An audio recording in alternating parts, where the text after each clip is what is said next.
سلام،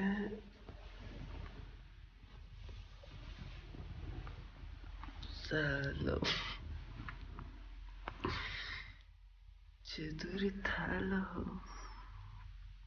چند وقت بود براتون ویدیو نذاشته بودم،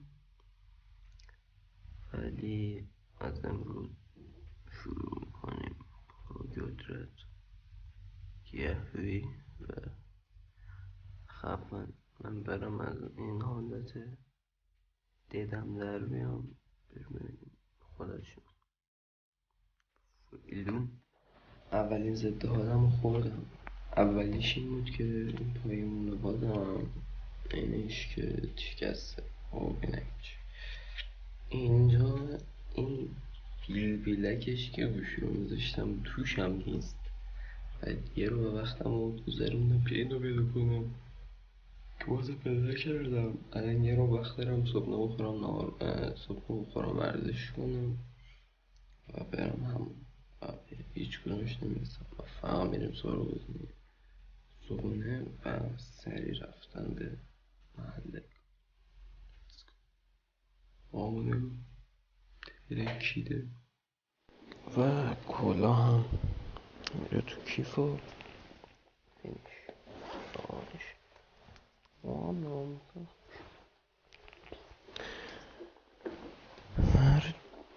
داریم بریم.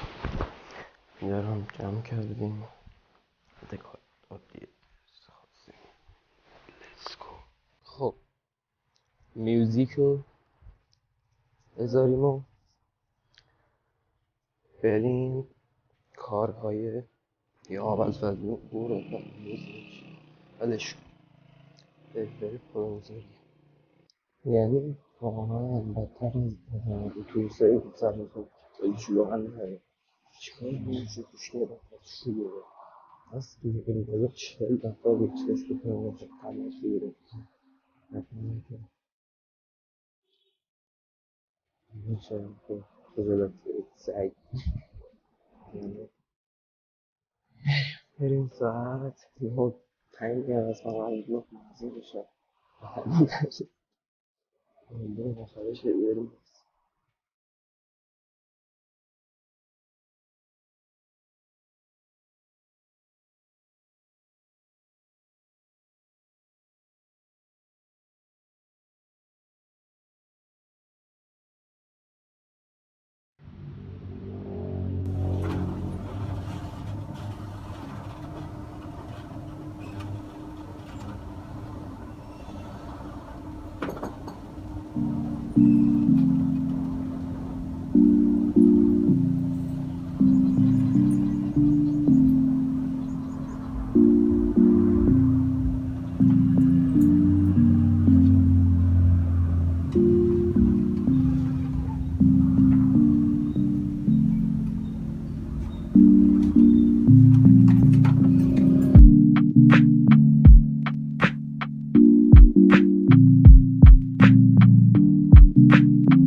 که صبحی گرفتیم خدا بده برکت اینا بریم برای ادامه اصلا استراحت بودیم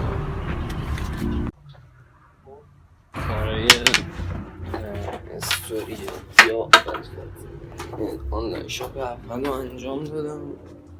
حالا بیاییم کارای پایین مغازه رو انجام بدیم و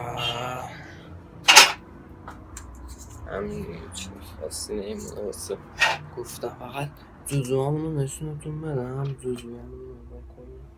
این 4 تا خر هستن، این 2 تا مرغ همشون سنشن ولی خوب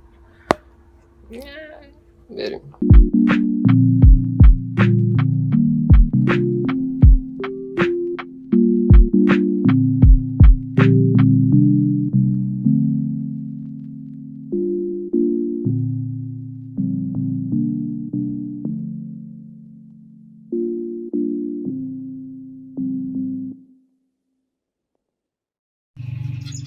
خب ساعت 12:22 است و آره ولش 12:22 است. کارهای نوشتن و تدوین و آماده سازی ویدیو و این چیزای پیج آنلاین شاپی که هستم رو الان انجام دادم، تموم شد و استوری اولشون هم گذاشتم، فقط مونده پستشون که باید بسازم. الانم تایم خوبیه، فعلا جلویم. بریم ببینیم که چه پلن های دیگه داریم. اولین کاری آبورسه این بالا و همین نوکرتون هم دیگه کاری که اصلا معلوم چلنج فوق العاده خفنی بود. ساعت 1 شب 1 رو خواهرم دادن پزشکی باز این بقیه جا کرد نشونه ای از دافیه چی رفتن لالا. این ساعتی که یک کار برمیگردیم از سر کاری